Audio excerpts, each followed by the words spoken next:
I never believed a photograph could break a man. Not after everything I've lived through, burying my wife, watching my children drift further away, waking up in a house colder than any winter Redwood Falls ever knew. Yet one Christmas picture brought me to my knees. It happened last night, and I swear I haven't taken a full breath since. My family walked into my home acting strangely, too polite, too careful, like every sentence had been rehearsed out in the driveway. And I felt something old men sense long before anyone speaks, when the people you love are hiding something.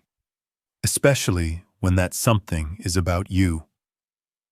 We took our annual Christmas photo, each of us stiff, pretending we hadn't spent 7 years avoiding the truth left behind when Helen died.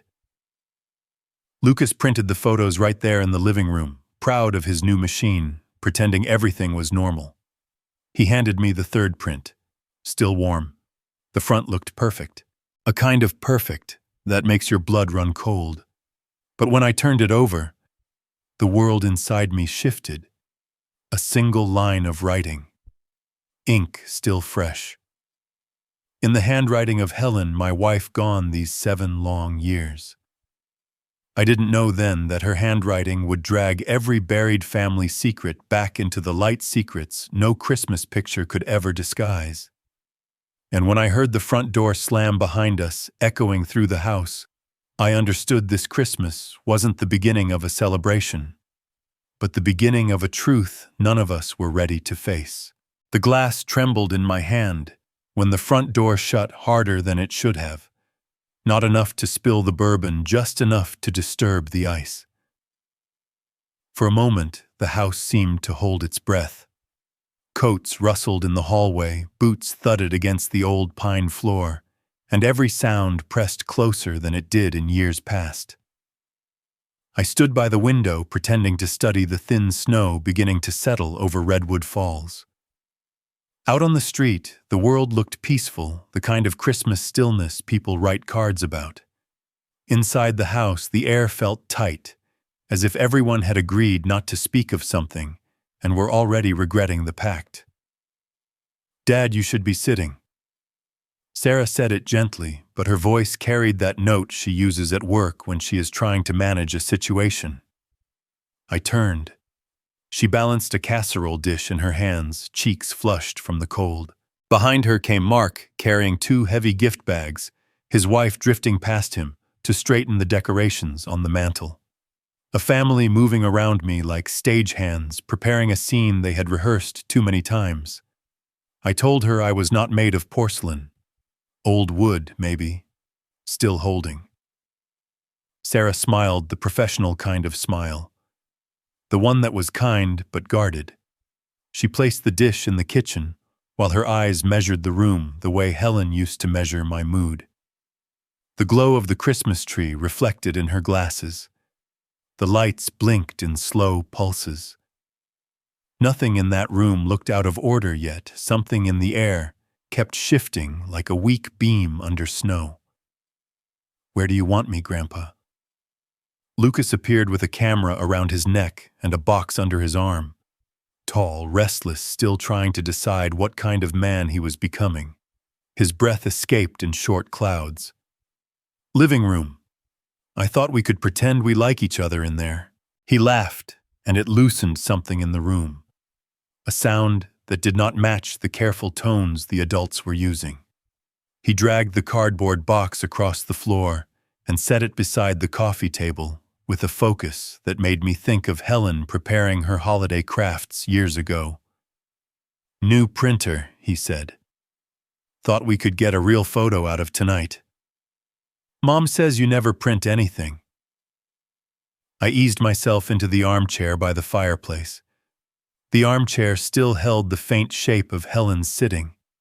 She used to tuck her feet under her and read for hours. Sometimes I think the cushion remembers her better than any of us do. "All right," Lucas said, gathering everyone. Grandpa in the chair, Dad and family on the right, Aunt Sarah on the left. "Let's make this look good." People shifted into their positions. Mark adjusted the lamp. Sarah smoothed the throw blanket. Someone lowered the carols and someone opened the oven, letting out a breath of warm air mixed with rosemary and turkey. Each motion fell into rhythm, a family dance that remembered itself even when the dancers forgot why they were performing. Okay. On 3. 1. 2. The room tightened. Even the old wall clock paused between ticks. 3. The shutter clicked. A small sound, but sharp enough to draw a line through the moment. We did a few more. A funny one. A serious one. Mark lifting his youngest. Sarah laughing too lightly. I felt my mouth curve into the shape of a smile, though nothing inside me moved. The lights flickered softly on the ornaments Helen had collected over decades. A ceramic Santa with chipped paint. A wooden star Lucas made in elementary school. A snowflake Helen never hung without humming under her breath. Lucas unpacked the new printer. The machine whirred to life. Warm ink scented the air. The first photo slid out, and then another. He handed one to Sarah, one to Mark. The third he placed in my hands. Here, Grandpa. The paper was warm and glossy. The front of the photo showed everything a stranger would call perfect. The tree glowing. Children standing in height order. Adults with polite, practiced smiles. And me in the center like some anchored figure meant to symbolize stability. Not bad, I said. I turned it over without thinking. My thumb brushed the back and stopped. There, written in faint ink slightly smudged, were words. The grooves in the paper showed pressure. The handwriting leaned exactly the way hers always had. The capital T curved with that odd hook Helen never managed to change. It is time you looked at what lies behind the pictures. 2 initials rested beneath the sentence. H.M. My breath thinned. Not quick or panicked. Just thinner, as if someone had quietly removed half the oxygen from the room. The printer hummed and the oven door clicked. A child laughed from somewhere down the hall. But all those sounds pushed to the edges. The ink smudged when I touched it, as if it had been written minutes ago. 7 years since Helen last held a pen. 7 years since I held her hand in a hospital room and felt her fingers lose their strength. 7 years since her handwriting stopped appearing on grocery lists and notes on the fridge and birthday cards she always signed with flourishes. Yet here it was. I flipped the photo back over, and something in the front made the floor tilt a little under me. The background was wrong.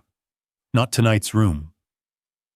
The tree stood the same way, but the ornaments were from another year.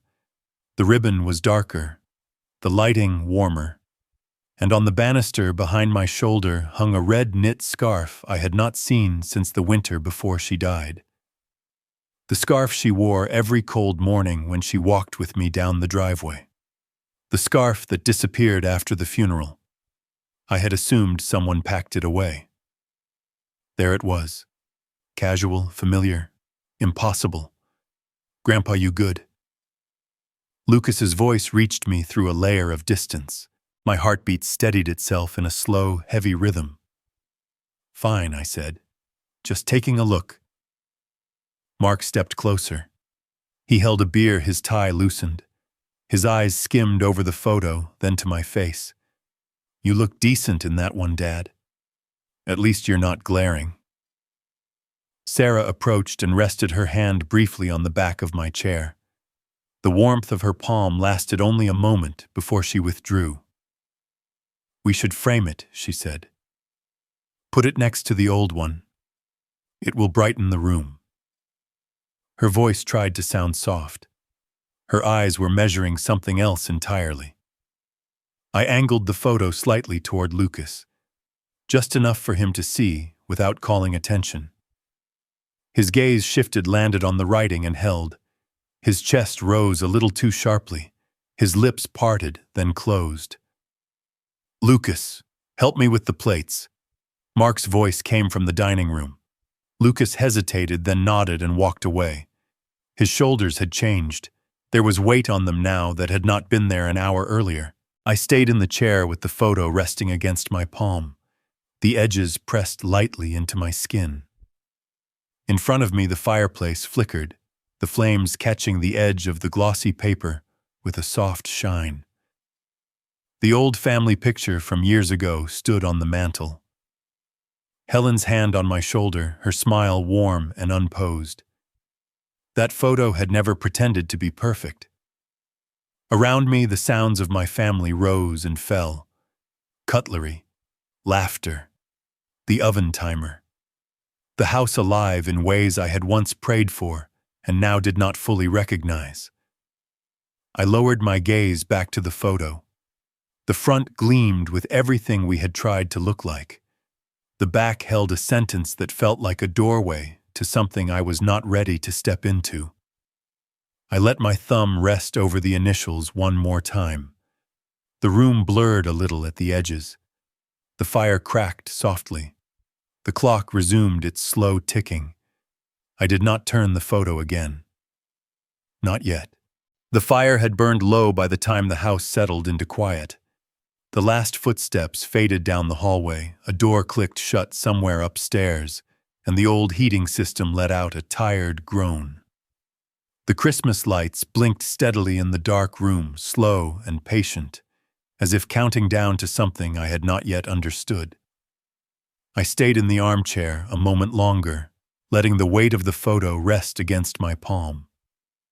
The paper had cooled, though my thumb still remembered the warmth it held when Lucas handed it to me. Helen's initials pressed through the silence like a whisper that had traveled too far to turn back now. When I finally stood, my knees cracked softly in the quiet house. I set the photo on the coffee table and went to gather the others Lucas had printed. They lay scattered across the polished wood, each one glossy and bright faces, arranged into tidy rows of holiday happiness. They looked so alive that for a moment I wondered if I had been the one out of step all evening. I pulled all the photos closer, arranging them side by side. Only one carried writing. One carried a room that did not belong to tonight. One carried a message from a woman who should not have been able to send it. I sat down again. The table lamp cast a warm cone of light onto the photos, leaving the rest of the room in gentle shadow. The blinking tree lights added a pulse of green and red across the edges of the images, as if the photos were breathing. In the lower corner of the strange photo, just beyond the blur of my fingers, a small marking caught my eye. Numbers, letters, faint but deliberate. 214B. The shape of the code struck somewhere old inside me. A memory formed and dissolved before I could hold it still. I leaned in closer. The marking was not part of the print template.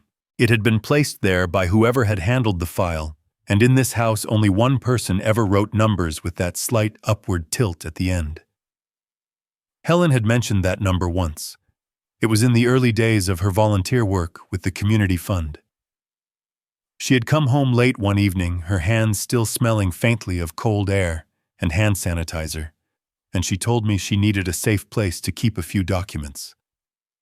She remembered the locker number without writing it down. I had teased her about it, saying no one could remember strings of numbers like that unless they were hiding treasure. She smiled in a way I did not understand then. "If you ever need it, John, you'll remember." She had said it lightly, but the way she looked at me afterward lingers still. I let the thought sit with me for a moment before pushing the photos farther up the table to make space. The living room felt larger and smaller at the same time, a trick of memory pressing against the walls. I could still hear my family moving earlier that night, their voices mixing into the hum of the house. It all felt distant now, as if I had stepped into a pocket of time where only Helen and I remained. The weight of the late hour settled in. I walked into the kitchen to get a glass of water. The floor chilled my feet through my socks, and the overhead light flickered once before warming the room in pale yellow. I reached for a glass when I heard a soft shuffle behind me. Sarah's laptop sat open on the counter. She must have forgotten it there in the rush to help with dinner.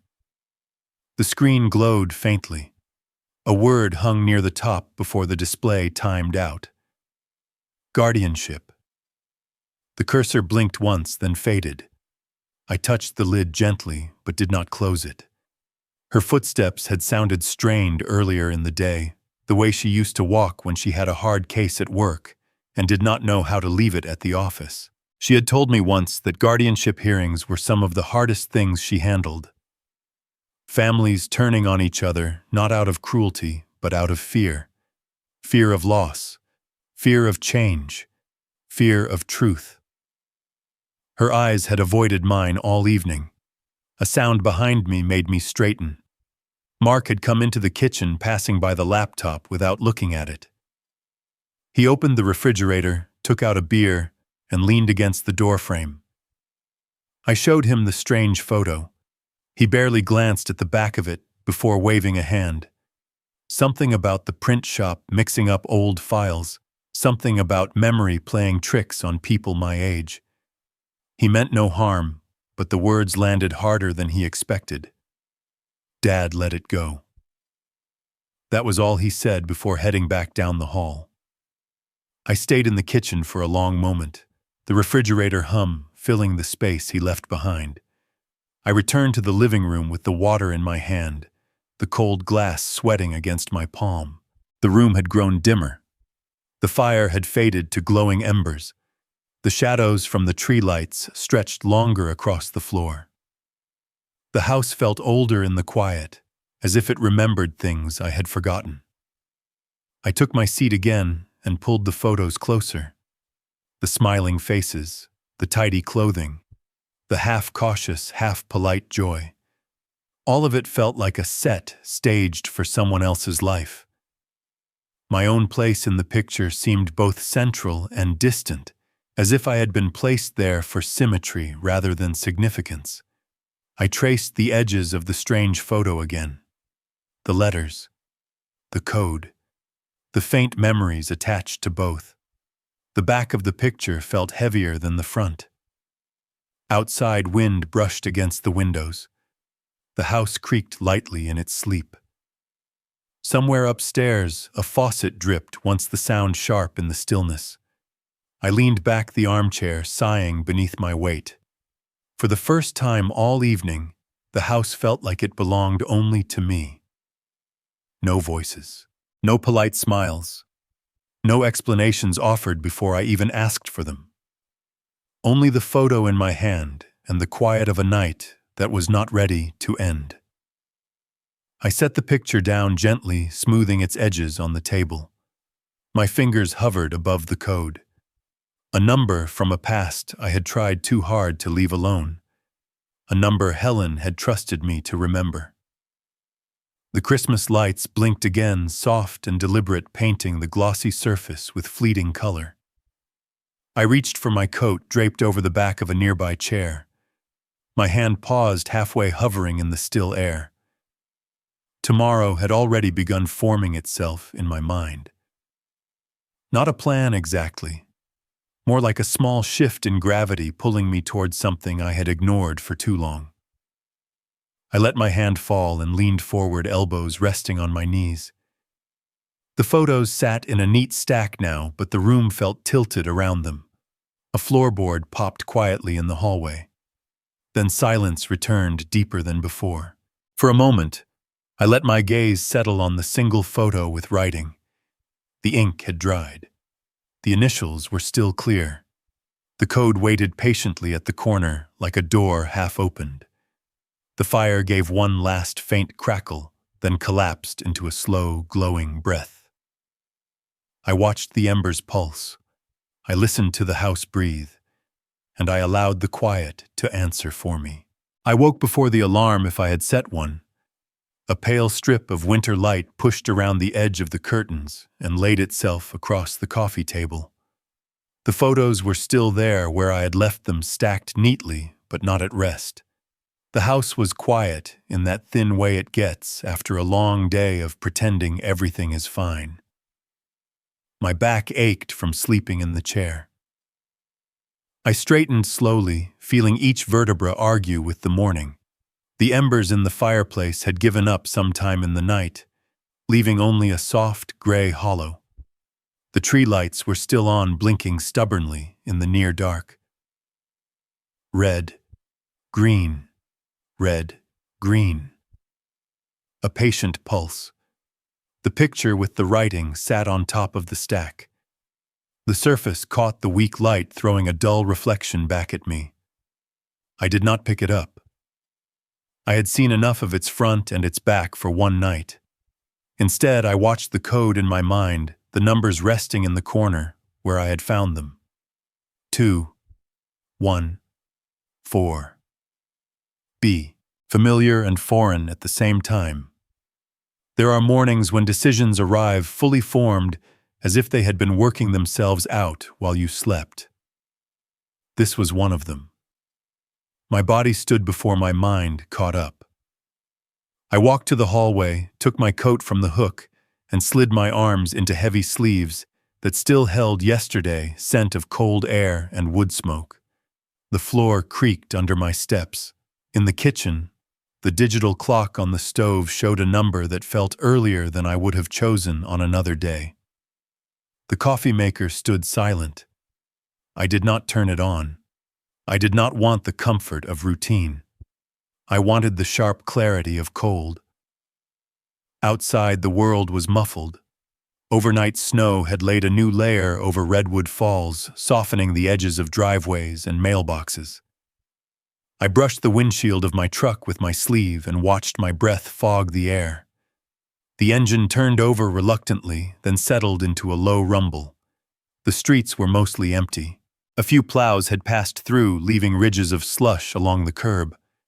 The town looked like one of the Christmas cards people send from places they wish were quieter than they really are. Storefronts still had wreaths in their windows. The diner had a small open sign glowing in the blue light of morning. Redwood Falls Bank sat on the corner where it always had brick and glass, and that particular kind of modest design that wants to look solid, but not flashy. I had stood in front of it many times before, but today the building seemed to look back at me. Inside, the air smelled like carpet cleaner and old paper. A garland hung along the front desk, drooping at the center, where the tape had given up. A small artificial tree stood on a side table, its plastic needles gathering dust. "Good morning, Mr. Mercer." The teller at the window greeted me with a practiced smile that softened when she said my name. She had known Helen. Most people in this town had. Her eyes dipped for a moment, then came back up. I nodded and told her I needed to access a safe deposit box. My voice felt steadier than I expected. My hands, not so much. She asked for my identification, typed something into the computer, and then frowned slightly at the screen. Not the sharp frown of alarm, just the careful one of someone navigating a protocol. "You are listed as primary contact now," she said, fingers hovering over the keyboard. "I see that there was online access set up for Mark before your wife passed to help her when she was not feeling well. There was also a recent login from a new device. It is not flagged as a problem. It is simply not consistent with past activity." Her words hung there between us. Not a problem. Not consistent. Enough to make the back of my neck tighten. She led me through a side door into a cooler corridor. The carpet swallowed our footsteps. The lights were bright, humming faintly overhead. At the end of the hallway, a heavy metal door waited. She turned a key, entered a code that I looked away from out of habit, and pulled the door open. Rows of small doors lined the walls, inside each with a keyhole and a number. She stopped in front of one that matched the set of digits that had been circling in my head since the night before. "Here we are," she said. 214B. She inserted her key, then offered me the second one. My hand closed around it. The metal was cold grounding. I turned it and felt the mechanism release with a dull click. She stepped back, giving me space, and said she would be right outside. The door closed softly behind her. The box slid out with a small tug. It was lighter than I expected. I carried it to the narrow table in the center of the room.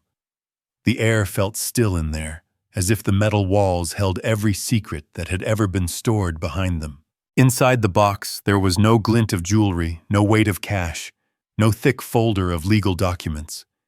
Instead, a small stack of photographs lay bound together with a faded red ribbon. Underneath them, a sealed golden envelope weighted heavier than its size should allow. I touched the ribbon first. It was the same shade as the old scarf from the photo. For a second, my thumb remembered the feel of the yarn around Helen's neck when I had pulled her closer against the wind in some long-ago winter.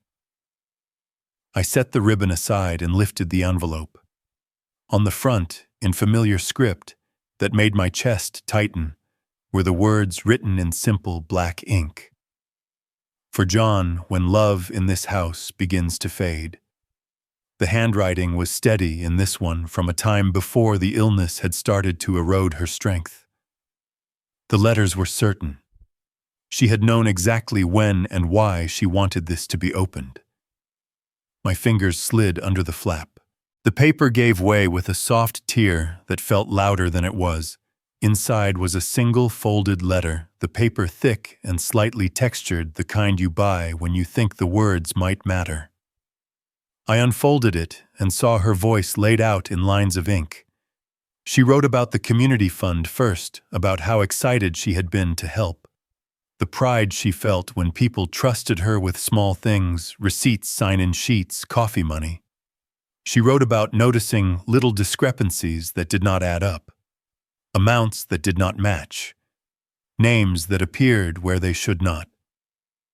She had talked to someone at the sheriff's office, a detective named Warren Cole. At first, he had encouraged her to keep track to bring him what she found. Then slowly, his tone had shifted. Meetings canceled, calls not returned, gentle suggestions that she was perhaps worrying too much. In the letter, she did not accuse him directly. That was not her way. She described feelings instead, the sense that something above her level was bending the numbers, the impression that her questions were becoming inconvenient. She wrote that she had stepped back not because she was afraid for herself, but because she had seen what happens in towns like ours, when people take sides over things they only half understand. She wrote that she did not want Mark and Sarah dragged into a fight that would stain the place they had grown up. The danger is not only in the wrongdoing, she had written. It is in what happens to trust when stories are handled by people who do not care about the truth. I read that line twice. The edges of the paper cut lightly into my skin where I held it too tight. She wrote about us too, about the way I tended to shut down when things became complicated, about her fear that after she was gone I would retreat into a quiet corner of the house and let the rest of the family decide things without me, not because I trusted them, but because I did not trust myself. If you are reading this, she wrote near the end, it is because you have started to feel that distance. You will feel tempted to look away. Please do not. Her handwriting grew looser near the bottom of the page. The ink thinned slightly, as if her hand had tired. I stood there in that metal room, my own breath echoing softly. Somewhere beyond the door, life went on. Phones rang at the front desk. A printer whirred. A pen scratched across a form. Inside this space, time had folded in on itself. I refolded the letter along the same creases she had made. The paper resisted a little, then gave in. I slid it back into the envelope and rested my palm on top of it for a few seconds. The photographs on the table waited patiently beside it. On impulse, I loosened the red ribbon and lifted the stack. The photos were all Christmas scenes, years layered in glossy rectangles, our children growing taller, hair changing color, decorations shifting with budgets and fashions, and in many of them Helen in the background doing something small and ordinary, adjusting an ornament, carrying a tray, looking at us instead of the camera. In one of the older photos, she stood by the very tree that now blinked in my living room. The angle was similar to the strange picture from last night. I felt a small shiver crawl down my arms. I placed the stack back in the box with care, set the envelope on top, and closed the lid. The metal slid home with a quiet finality. When I stepped out into the hallway, the teller looked up with a question in her eyes. I nodded once to let her know everything was in order. It was not, but there was nothing she could do about that. Outside, the cold air hit my face and cleared my head just enough to make it hurt. The sky had brightened to that flat winter gray that gives nothing away. Cars slid past slowly on the slushy street. Across the way, the diner door opened, and a man stepped out, with a coffee in his hand, collar turned up against the wind. I stood on the sidewalk for a moment and watched my breath drift away. The letter in my coat pocket lay against my chest like a small, steady weight. Back in the truck, I did not start the engine right away. I sat with my hands on the wheel, listening to the faint ticking of metal cooling in the cold. On the passenger seat, the strange photo lay where I had placed it earlier that morning, face down. I glanced at it but did not reach for it. Instead, I looked at my own reflection in the windshield, faint and doubled by the glass. For a long moment, I stayed there, feeling the paper against my heart and the stillness of the town around me, caught between the life I had been letting happen and the one that now waited quietly, insisting, just beyond the lines of Helen's careful handwriting. The gravel crunched under the truck tires when I pulled into the driveway.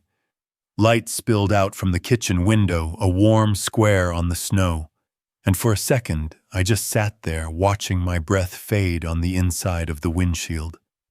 The letter in my coat pocket pressed against my chest with every slow inhale.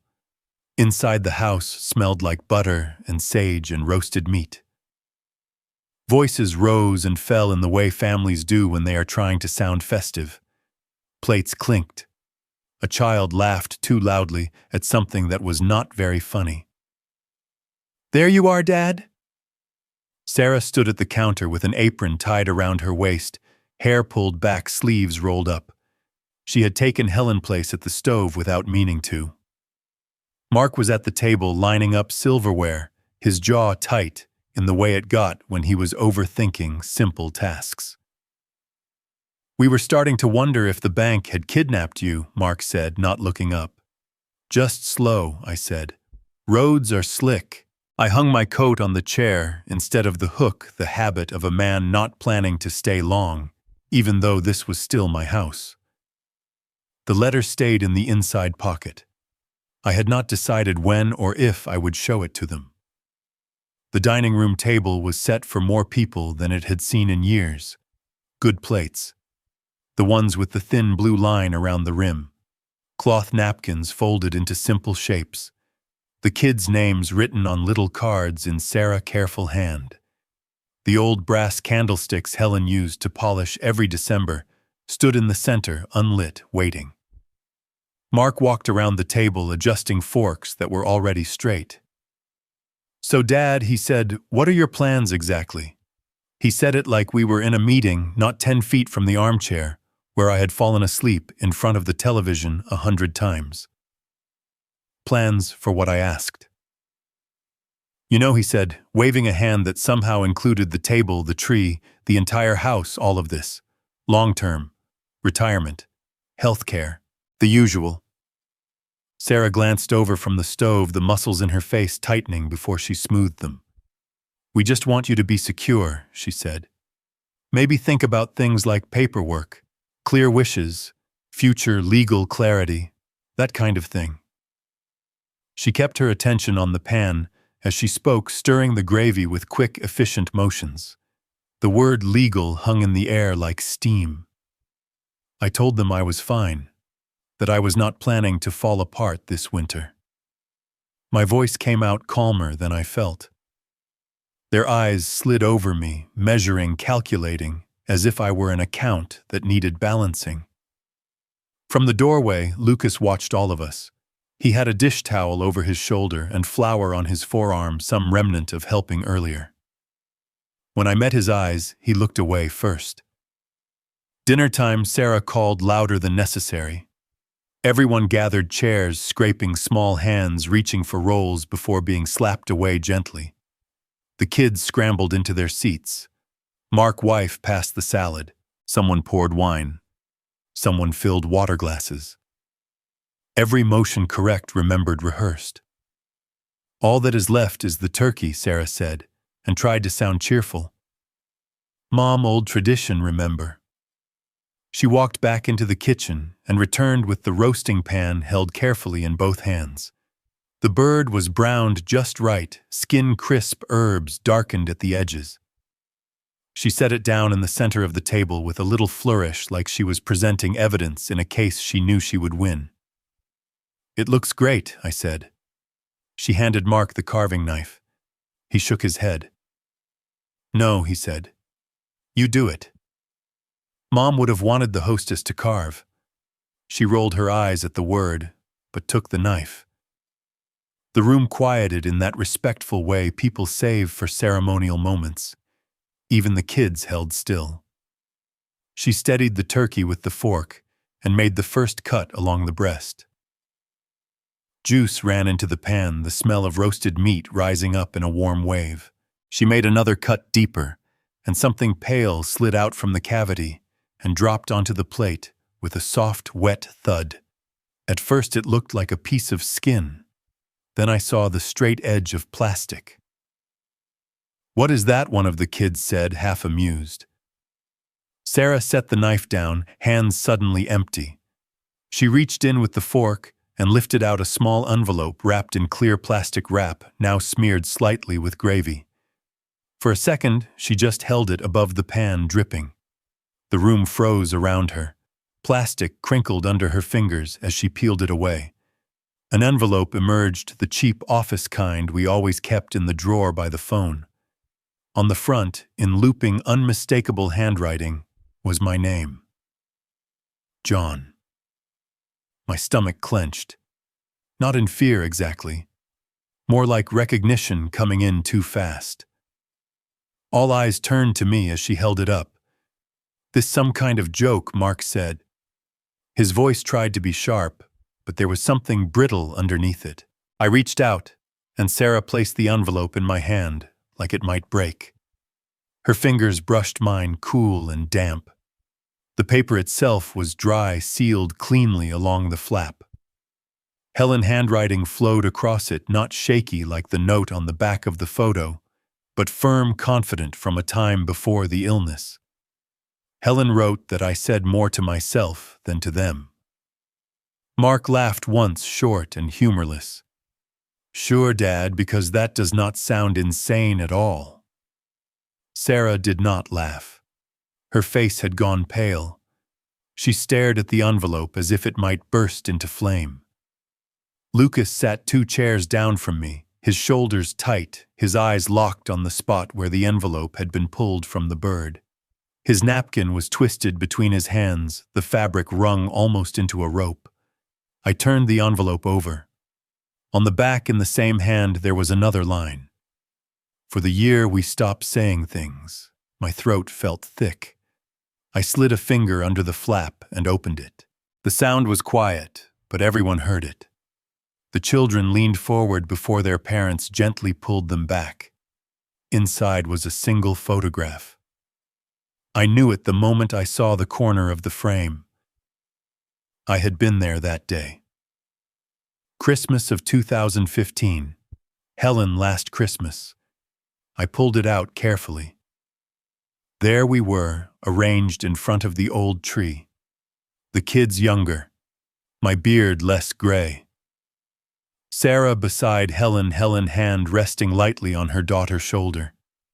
But the thing that caught me was Helen's eyes. She was not looking at the camera. She was looking at us. I turned the photo over. On the back in the same ink were the words, Behind every picture are the things we refuse to say. Silence dropped over the table like a heavy cloth. The only sound was the faint ticking of the clock and the soft hiss of the oven cooling in the kitchen. "Who did this?" Mark asked. His voice had gone flat. No one spoke. "This is not funny," he said louder now. "Somebody thought this would be clever. I get it, but this is over the line." He looked at Sarah. She shook her head before he even formed the question. "Do you think I would do that?" she said. Her voice trembled just enough to be heard. Then he turned to Lucas. The boy flinched before the gaze even landed. Lucas. Lucas kept his eyes on his napkin. "I did not do anything," he said, barely above a whisper. The fork in his hand scraped against the plate as his fingers slipped. It was such a small sound, but in that still room it was loud. "Maybe Mom left it," one of the kids said, a young voice trying to make sense of something that made no sense.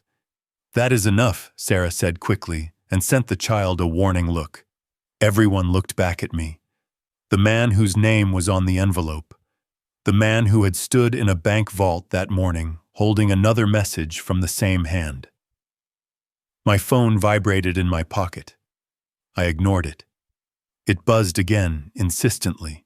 Finally, I pulled it out and glanced at the screen. The name there pulled me out of the moment just enough to breathe. Philip Grant. I answered and held the phone to my ear, turning slightly away from the table. His voice came through the line tight the way it did when he was trying to step carefully around bad news. "John, we need to talk about the supplemental will Helen left. Someone tried to access it recently. It would be better if we spoke in person." I looked at the table while he spoke, at the turkey cooling under the kitchen light, at the kids staring at their plates, at Sarah gripping her water glass so hard her knuckles had gone white, at Mark sitting rigid, jaw clenched, a man who had lost control of the narrative, and at Lucas, shoulders hunched, napkin twisted, eyes fixed on the envelope now lying on the table in front of me. I told Philip I understood and that I would come by. My voice sounded distant in my own ears. I ended the call and slid the phone back into my pocket. No one said anything. The candles in the center of the table remained unlit, cold and still. The red and green lights from the living room tree flickered softly in the doorway, just visible from where I sat. I rested my hand on the photograph, feeling the faint ridge of Helen handwriting through the paper, and for a moment the room around me blurred shapes and colors without edges. Everything familiar and strange at once. The room came back into focus in pieces. The edge of the table first, the curve of a plate, the shine of the knife resting in the cooling pan. Then faces one by one, all watching me with different shades of the same unease. Someone cleared a throat. A chair shifted. One of the grandchildren whispered and was shushed so quickly the sound barely had time to exist. The turkey sat in the middle of the table, steam fading, the cut Sarah had made held open like a wound that refused to close. "We should eat," Sarah said. Her voice was thin, stretched too tight. No one reached for the serving spoon. Eventually, because time does not stop, even when it feels like it should, people began to move. A roll passed here. A spoon of potatoes there. Forks scraped plates. The adults pretended for the children's sake that everything was fine. The children pretended to believe them. I tasted nothing. I chewed and swallowed and nodded when someone spoke, but my hand kept drifting back to the photo near my plate. The back of it now lay against the wood, words hidden, but I could feel them through the paper. Behind every picture are the things we refuse to say. After dinner, there was the ritual clearing of dishes. Sarah and her husband carried plates to the sink. Mark loaded the dishwasher with the grim focus of a man assembling a weapon. The kids disappeared to the back room where the television could drown out the tension their parents could not. "You okay, Dad?" Sarah asked quietly, as she passed behind me with a stack of bowls. I said I was fine. The word felt useless as soon as it left my mouth. Mark avoided my eyes altogether. He muttered something about pranks and bad timing and teenagers with too much time on their hands.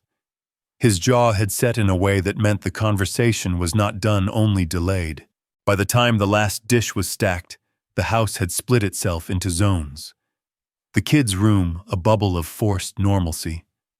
The kitchen, a narrow space filled with clinking glass and hushed words. The hallway, a corridor of moving shadows. And my bedroom, which I retreated to under the pretense of being tired, though the truth was I needed a door between myself and all of it. In the bedroom, the light from the hallway slipped under the door in a flat line. I sat on the edge of the bed and loosened my shoes without taking them off. The letter from the bank still lay in my coat pocket across the room, Helen. Other handwriting folded and waiting. The envelope from the turkey sat on the dresser beside the old alarm clock. Between the two, the space felt crowded and small. Through the wall, I heard the low murmur of Sarah and Mark. Their voices rose and fell, never quite loud enough for words to form, only tones. Frustration. Fear. Something close to accusation. A cabinet door shut too hard. Then a rushed apology. Then silence again. A soft knock interrupted the pattern. "Come in," I said. The door opened just enough for Lucas to slip through. He closed it behind him, as if the sound might break. In his hands he held a small black flash drive and an empty envelope identical to the one from the turkey, minus the writing. His eyes were red around the edges, as if he had rubbed at them instead of letting anything fall. He stood there for a second, not moving any closer. His shoulders were drawn up, his whole frame caught between boy and man, guilt and resolve. "I need to tell you something, Grandpa," he said. I nodded and patted the chair by the window. He sat on the very edge of it, body angled like he was ready to run if this went badly. The envelope in his hand was crumpled at one corner. He noticed me looking at it and turned it over slowly. "I found some things in the garage a couple weeks ago," he said. His voice scratched a little in his throat. "I was looking for a tripod, and I saw this old box on the shelf. It had Grandma's name on it." He paused, watching my face for permission to continue. I kept my expression as still as I could. "There was a camera in there," he said, "an older one. Some photos. And a bunch of envelopes already written on." Her handwriting. They were blank inside, just the outside done. Some had your name. Some had phrases. Like she was planning something. He looked down at the empty envelope in his hand. "I thought it was like, I don't know, a project," he said. "Maybe something she never got to do. Some kind of Christmas thing." I asked him what made him think that. "Because there were decorations in the box too," he said. "Little things. Ribbons. And the camera had videos on it. Of her. Talking." The room seemed to lean toward him. The ticking of the alarm clock grew louder. I could hear the house breathing around us, wood settling, pipes clinking faintly. "What was she talking about?" I asked. He swallowed. "About us," he said. "About you. She said she was afraid that after she was gone, everyone would act like everything was fine, even if it wasn't. That she was worried we would all stop saying the hard stuff just to keep the peace." He opened his fingers and showed me the flash drive. "I copied the videos," he said, "in case the camera broke or something.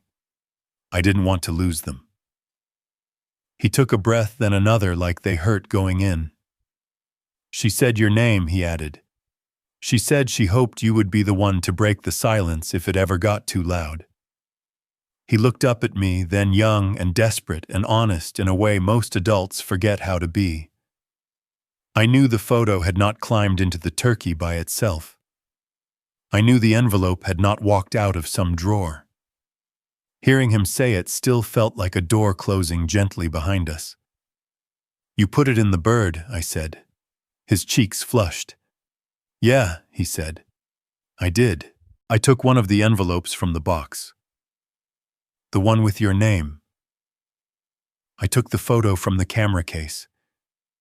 The one from that last Christmas. I wrapped it so it wouldn't get ruined in there. I thought. He stopped searching for the right shape of the thought. I thought maybe if you saw it like that, you would know it meant something. Not just a picture. Like Grandma was trying to talk to you. He looked away toward the window, where the curtain glowed faintly from the porch light outside. I didn't think everybody would freak out like that, he said. I mean, I knew it would be weird, but I thought. I don't know what I thought. Down the hall, a cupboard door thumped shut. The sound made him flinch. Does anyone else know? I asked. He shook his head quickly. No, he said. I didn't tell anyone. I didn't tell Mom or Uncle Mark. I was going to, but every time I tried, it felt like. He trailed off and twisted the envelope harder. Like they would say I was messing with you, or that I should mind my own business. His voice got quieter. But she asked for you, Grandpa. In the videos. She looked straight into the camera and said your name like she was saying it in this house. He leaned forward and held out the flash drive. It lay on his open palm. A small, ordinary object holding whatever pieces of Helen were left that we had not already buried. I thought you should be the one to see them, he said, before anyone else. I did not take it right away. I let it sit there between us. The weight of what it meant felt like more than its plastic could account for. You were in the garage alone when you watched them, I said. He nodded. It felt wrong, he admitted, like listening in on something private. But she was talking to all of us too. Not just you. What else did she say? I asked. He rubbed his thumb along the edge of the drive. She said she was scared we would lie to ourselves, he answered. That we would tell each other we were okay when we weren't. She said that kind of quiet can hurt worse than yelling. He took a breath and added almost reluctantly. She also said if it still hurts, it means you still love.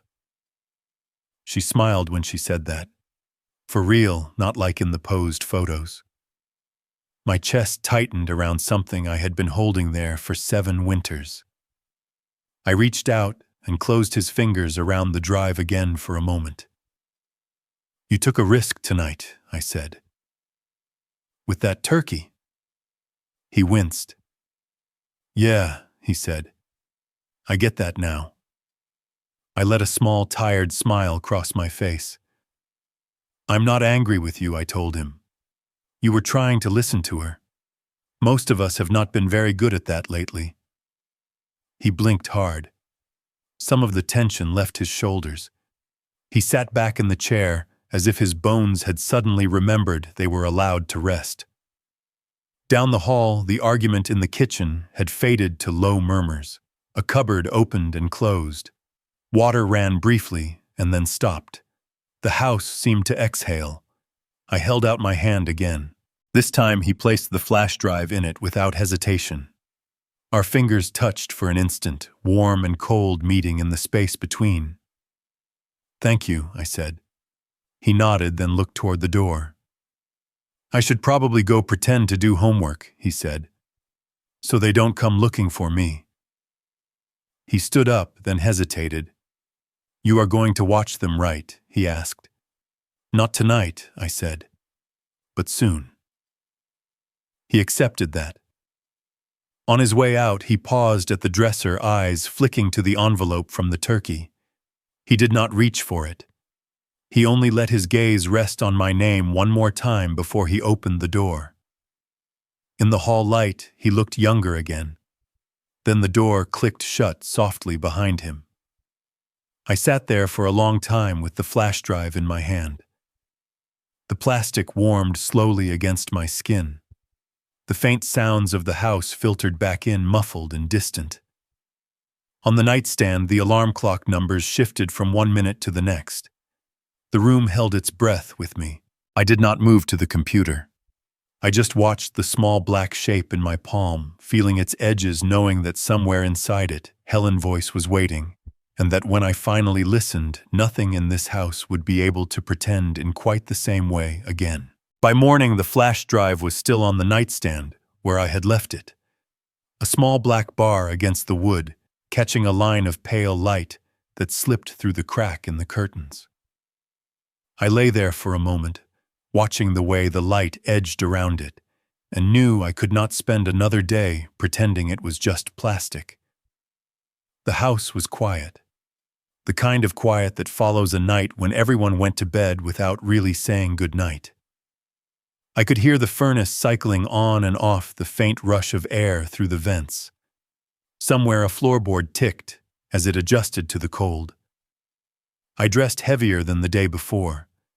The coat felt heavier too when I slid my arms into it, weighed down by the folded letter in the inside pocket, and the drive I slipped into another.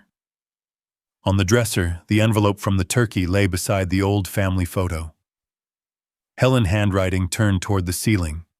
In the kitchen, someone had left a pot soaking in the sink. 2 wine glasses stood upside down on a towel drying. The remains of last night's effort clung to the stove in small splatters. Sarah must have gone to bed exhausted. The kids' shoes were a pile by the back door, some upright, some kicked over a tangle of laces and rubber soles. Life paused. I wrote a note and left it on the counter, a simple line about needing to take a drive. I did not add where or why. By the time anyone woke to see it, I planned to be halfway to Denver. Outside, the air bit at my cheeks as soon as I stepped out. The sky was a washed-out gray, promising more snow, but not yet delivering. The truck engine grumbled awake. The road out of Redwood Falls unwound in front of me, 2 lanes bordered by fields lying flat under winter. The miles between the town and the city gave me too much space to think. The highway rolled under the tires. Fences and bare trees slipped by in a steady rhythm. My hands settled into the grooves on the steering wheel, worn there over years, the letter pressed against my chest with every breath, the drive against my ribs. I thought about Lucas in the garage alone with the camera, about Helen in front of that lens saying my name into the empty air, about Sarah reading about guardianship on her laptop, and Mark standing in my kitchen asking about plans that did not sound like they were meant for me to make. Denver rose up slowly from the horizon, a cluster of buildings against the flat winter light. Traffic picked up, lanes multiplied, and the easy rhythm of the open road gave way to the constant adjustments of city driving. I followed memory more than street signs, turning down familiar blocks, until I pulled up in front of the low office building where Philip kept his practice. The lobby smelled like old coffee and cleaner. The receptionist recognized me and gave a soft nod before pointing me toward his office. The carpet in the hallway muffled my footsteps. The door at the end still had his name on it in small, neat letters. "Come in, John." His voice carried through the wood before I could knock twice. I stepped inside. The office had not changed much. Shelves lined with books and binders. Framed certificates on the wall, their glass slightly dulled. A window looking out on a parking lot where snow had been pushed into uneven piles. Philip stood as I entered, then sat when I did. Time had drawn deeper lines along his mouth and eyes since the last time I saw him, but his movements were still precise. Papers squared neatly on his desk. Pen parallel to the legal pad. "You brought what we talked about?" he asked. I placed the envelope from the bank, the turkey envelope, the photo, and the drive on his desk, lining them up without quite meaning to. The sight of them together made something in my chest tighten. He adjusted his glasses and looked at each piece without touching them right away. Then he opened a drawer and took out a slim file folder with my name and Helen written on the tab. "There is something you need to see," he said. He opened the folder and slid a document toward me. It was not long. Several pages single-clipped.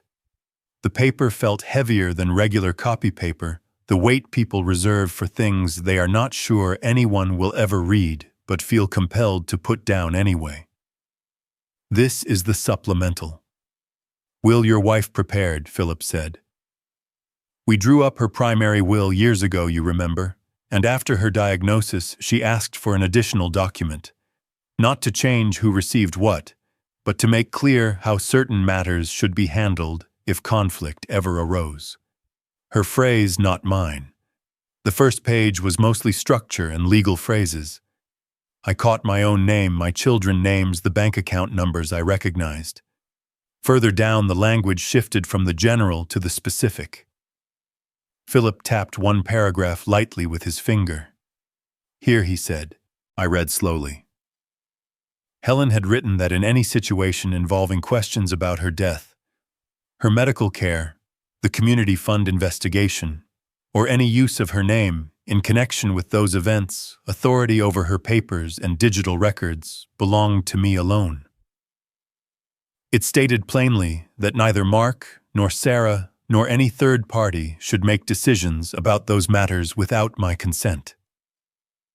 She wanted you to carry that part, Philip said. She told me she did not want your children entangled in something they did not start and could not end. The words on the page swam a little. I blinked and moved to another section. There was a clause about the safe deposit box, another about certain files held by Philip office, and one more that mentioned electronic records, emails, and notes kept on devices associated with her name. I leaned back slightly. Someone tried to get to this, I said. He nodded, steepling his fingers. A few weeks ago, he said we received an electronic request to view the supplemental will. The system flagged it because it did not come from you. It was denied. But the log records the attempt. He met my eyes across the desk. It came from an account associated with your daughter firm, he said. Not necessarily her directly, but tied to her credentials. Given her line of work, I think it is safe to assume she was trying to understand what her mother put in place.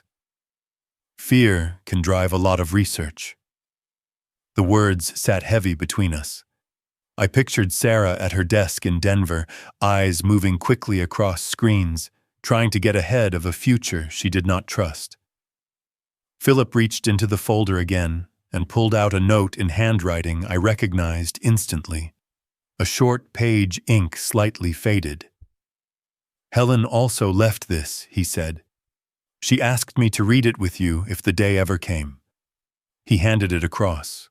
My hand shook more than the paper. In the note, Helen thanked Philip for his help. She wrote that she knew this supplemental document might never be needed, and that she hoped it meant nothing more than words on a shelf. But if John finds himself pulled between trusting his children and trusting his own sense of right, she had written, remind him that I always saw him clearly. She had underlined that last word. Clearly. Philip let me sit with that for a moment. His office was quiet, except for the faint hum of the heater and the distant murmur of traffic outside. She also came to me about the community fund, he said after a while. Before she went to the sheriff office, actually. She was concerned, but more about how it might splash onto you and the kids than about herself. He chose his next words carefully. She mentioned a detective, he said. Cole.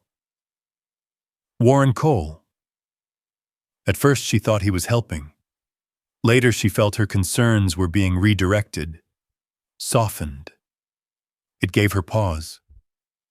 I remembered the name from the letter in the bank vault.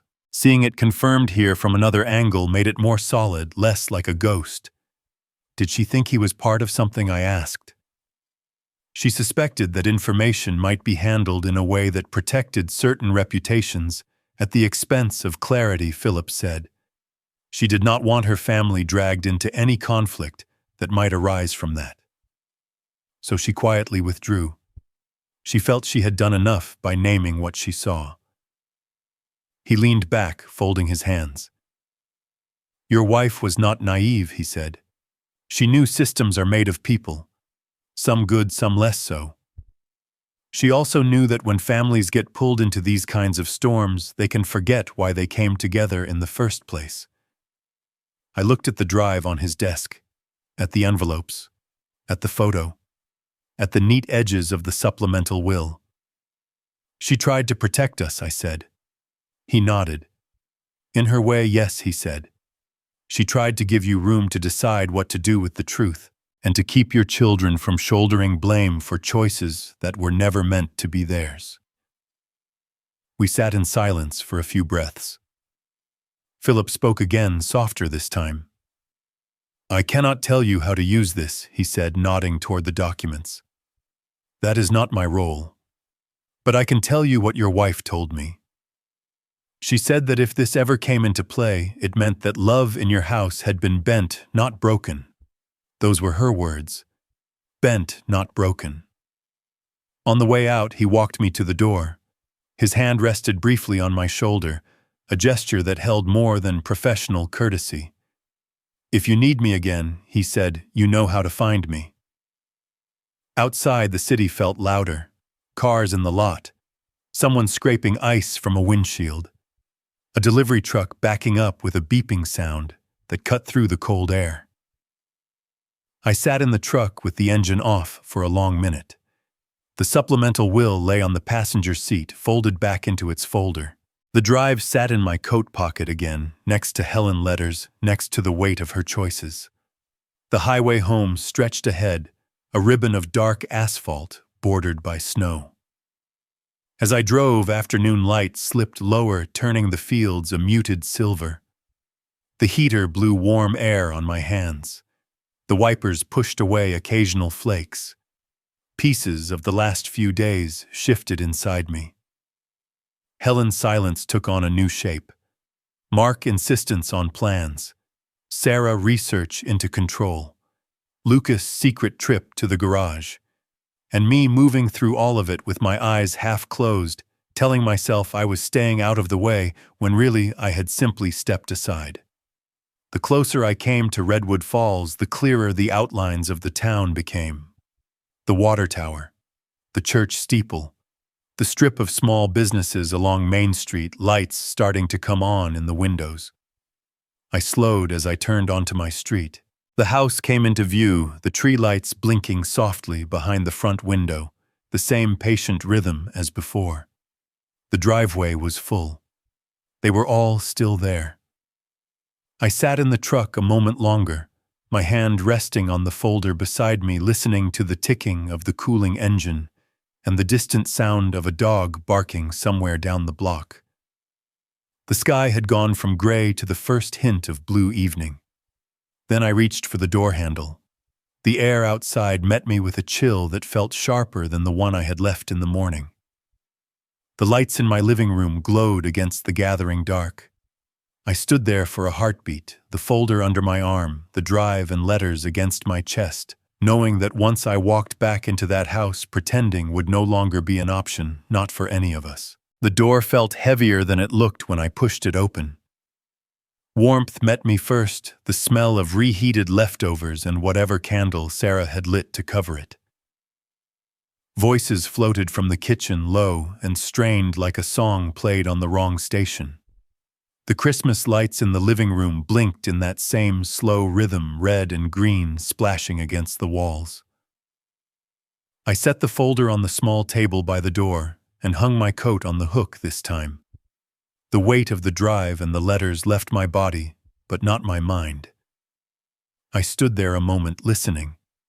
Sarah spoke in a hushed rush. Mark answered in a flat, tired tone. Lucas said nothing at all. For once, I did not retreat to my chair. I walked into the kitchen doorway. They all looked up at me at the same time, eyes wide for a heartbeat, like children caught doing something they were not sure was wrong. We need to use the living room, I said. All of us. No one argued. That was my first sign they were more afraid than angry. In the living room, the armchair sat where it always did, facing the fireplace. I pulled the coffee table closer, clearing off coasters and a magazine no one had opened. Then I went back for the folder, the envelopes, the photo, and the drive. I placed them in the center of the table, each object a small anchor on the worn wood. "Turn off the music," I said. Then I corrected myself. If there is any. There was not. The house had already turned the volume down on itself. They filed in one by one. Sarah on the end of the couch. Mark in the middle, elbows on his knees, hands clasped so tight the knuckles shone. Lucas took the chair opposite mine, shoulders drawn inward. Someone turned off the tree lights. The room dimmed, leaving only the lamp by the armchair and the dull glow from the television screen, still dark, waiting. I sat last. For a long moment we all just breathed the same air and pretended we did not hear each other doing it. "Tonight, we are going to look at the same things," I said. Not separately, not in secret. I picked up the envelope from the bank, the letter with Helen, careful instructions about her papers. I laid it flat where they could see. Next to it, I placed the turkey envelope, then the photo with the message on the back, then the folder Philip had given me. Last, the flash drive. Sarah reached for the photo first. Her fingers were steady until she turned it over and read the writing again. "Behind every picture are the things we refuse to say." Her thumb brushed the edge of the paper the way mine had. She closed her eyes and exhaled a breath she had been holding for days, maybe years. "I need to explain something," she said. Her voice was smaller in the quiet room. She kept her eyes on the photo as she spoke. "The documents on my laptop," she said the word guardianship. "That was me. I was researching what would happen if you ever signed something you did not understand, if someone pressured you. At work, I see too many cases where people your age lose everything because nobody asked the hard questions in time." Her hand trembled once and she pressed her fingers into her knee to stop it. "I know how this looks," she said. "Like I was planning to control you. Maybe part of me was. I was trying to control the risk. You do not always see danger, Dad. You always think you can handle it yourself. But after what happened with Mom, what she went through with that investigation, I promised myself I would never be caught off guard like that again." She finally looked up at me. There was no accusation there, only a tired kind of pleading. "I should have told you," she said, "instead of researching you like you were one of my clients." Mark leaned back, rubbing a hand over his face. The lamplight caught the gray at his temples' makeshift frost. "My turn," he said. He reached for the bank envelope and tapped it once. "The safe deposit box," he said. That was me. "I used Mom's old online login. I should not have, I know that. When she got sick, she asked me to help with her accounts. After she died, they never shut some of them down. I kept using them for the box. I did not want the bank to close it and move everything somewhere we could not find it." "You could have asked me," I said. He shook his head. "I did not think you would want to deal with it," he said. "Every time I brought up paperwork, you shut down. So I told myself I was protecting you. And maybe I was also protecting myself from having to sit with you in it." He let out a humorless breath. "It was stupid," he said. "It was wrong. But it was not about money. It was about feeling like somebody had to keep their hand on the wheel. I convinced myself that if I did not control the moving pieces, everything would fall apart again." Lucas shifted in his chair. His eyes moved from me to the drive on the table. He did not say anything. He had already confessed his part the night before. His silence now felt like another kind of honesty. I picked up the drive and stood. Walking over to the television, I plugged it into the side port. The screen blinked once, then came alive with a menu I had never seen before. Rows of numbers, short titles. The files Lucas had copied. He joined me by the screen and navigated to one he recognized. His finger hesitated over the remote, then pressed play. The image flickered, then settled. The frame showed my living room years earlier. The tree behind the camera instead of in front of it. Helen sitting on the arm of the couch, closer to the lens than I had seen her in a long time. The picture quality was not perfect, but her face was clear enough that I felt my stomach knot. Her hair was shorter than the way she wore it when her energy was starting to slip, but before the hospital stays began. She looked tired, but there was still that spark in her eyes, the one that had drawn me across a room 35 years earlier. "So," she said, speaking to the red light on the camera, "apparently we are doing this." Her voice filled the room, soft, a little rough, confident in a way that made my heart ache. She talked about the fund, not in numbers and names, but in feelings. How proud she had been to help at first. How something had felt wrong when the tallies did not match. How the meetings with the detective had gone from encouraging to dismissive. How the air in those rooms had changed. "You can tell when people are listening," she said on the screen.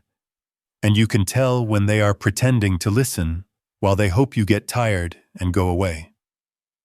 She smiled a little then, but it did not reach her eyes.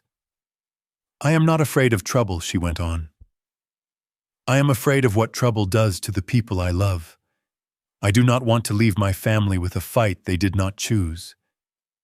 She shifted on the couch, looking past the camera for a second, probably at the tree lights blinking somewhere off frame. "John," she said then. My chest tightened around my ribs, like someone had pulled a strap. "If you are watching this," she said, "it means things in the house have gotten very quiet in the wrong way. You have that look you get when you have decided it is safer not to speak. I know that look. I married that look." On the couch, Sarah's hand went to her mouth. Mark stared at the screen, unmoving.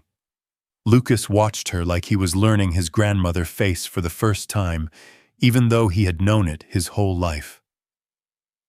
"Please do not let them carry everything after I am gone," Helen said. "They are good children, but they are still children in some ways. They will try to control the things they are afraid of. You will try to step back so you do not cause more pain. In the space between those two instincts, the truth will get lost." She paused, breathing slowly. Her eyes glistened, but no tears fell. "If it hurts, it means you still love," she said. "Do not hide from that. Use it." Lucas pressed pause. The frame froze with her hand halfway up as if reaching for us through the years. No one spoke for several seconds. The only sound was the low hum of the equipment and the house itself adjusting to the weight of her voice in its walls. I walked back to my chair. My legs felt less steady than they had in the bank vault, less steady than facing Philip, less steady than reading any document. I looked at my children, at the lines time and worry had carved into their faces, at the familiar habits of posture they had borrowed from me. I realized I had never really told them how it felt to be on the receiving end of all their planning. "I have been angry," I said. The words surprised me by how easy they came once I started. Not at one of you, at all of you, and at myself. Sarah's eyes filled. Mark stared harder at the floor. "When you talk about plans, I feel like a piece of furniture you are arranging," I said. "When you research ways to control my future without including me, I feel like a problem to be managed, instead of a man who changed your diapers and worked overtime so you could go to college. When you log into your mother accounts without asking, I feel like both of you and none of you are standing beside me." I took a breath, then another, the room thick with the shared air of held regret. "But I also stepped back after she died," I said. "I let you take over because it was easier than feeling everything. I spent 7 years sitting in that chair watching the news, instead of asking you how you were really doing. I let you think I wanted to be left alone. That is on me." Mark rubbed his hands over his face and shook his head once as if he could dislodge years. "I just did not want us to fall apart again," he said. "Every time something came up about the fund or Mom, it was like standing on ice. I thought if I kept moving the pieces we would not slip." Sarah wiped her cheeks with the heel of her hand. "I was so scared of someone taking advantage of you," she said, voice cracking. "I never thought that by not talking to you I was doing the same thing in a different way." Lucas looked between us, eyes wide and wet. "I did not want to break anything," he said quietly. "I just wanted you to see what she left." We fell into silence then. Not the brittle silence of earlier days, not the kind built out of avoidance. This one had shape and weight. It held all three of them. And me. On the television screen, Helen's face remained frozen in that half gesture. The tree lights from that year blurred behind her. In the reflection on the dark glass of the window beside it, I could see us now. 4 figures in a dim room folded into themselves, but sitting in the same frame for the first time in a long while. No one moved to turn the lights back on. No one reached for the remote. The drive stayed in the side of the television, a small dark square, holding the rest of her words for another night. We sat there, 4 breathing shapes in the quiet glow of the lamp, listening to the old house settle around us, and for the first time in years, the silence did not feel like something that stood between us, but something we were sitting in together. The quiet in the house held a different weight the next morning. Not the tight, brittle quiet that had followed us for years, but something softer, like the air after a long storm, when the winds finally run out of reasons to fight. I stood in the living room where we had sat the night before, the lamp still casting its warm circle on the rug, the chairs angled, as if the 4 of us might return to them at any moment. Helen's frozen face lingered faintly on the dark screen of the television, a ghost without the cruelty of haunting just presence. Light pushed gently through the curtains. It touched the table where the envelopes and photos still lay. The ink on the backs seemed calmer in the morning, less like a warning, and more like a reminder of something I had already begun to understand. Snow had fallen again in the night. The windows showed a world muffled in white rooftops, soft streets, quiet trees bowed under the weight, a stillness that matched something settling inside my chest. In the kitchen, I warmed a cup of coffee and held it between my hands. The steam drifted upward in slow curls. I found myself listening for footsteps, for voices, for any sign that someone else in the house was awake. Nothing yet. Just the hum of the heater and the faint ticking of the clock on the wall. Later that week, I drove into Redwood Falls to meet with the new investigator at the Clearview County Sheriff Office. He was younger than I expected, with steady eyes and a notebook already half full. I handed him the folder, the letters, the printouts, and a copy of the videos. He accepted each piece with quiet respect, as if he understood he was holding someone's last attempt to tell the truth. I told him I did not want trouble, only clarity, and he nodded. He said he could not promise outcomes, only that he would not let the material disappear into a drawer. It was enough. I walked out into the cold and felt lighter for it, my breath turning to clouds in the air before drifting away. In the days that followed, something shifted in the house. Not dramatically, not all at once, but in small, steady gestures. Mark returned to work and stopped treating responsibility like a shield. He called in the evenings, his voice less clipped, asking how I was doing, in a way that sounded like he wanted to hear the answer. When he visited on weekends, he lingered longer, letting conversations take their time instead of managing them. Sarah drove up from Denver more often. She asked about the pipes, the roof, the groceries, but she also sat with me on the porch steps wrapped in her coat, letting the winter air pink her cheeks. She talked about her cases, without drowning in them, and listened without analyzing. The guardianship articles disappeared from her laptop, and Lucas kept filming. But now, when he lifted the camera, he turned it toward me as often as he turned it toward the world.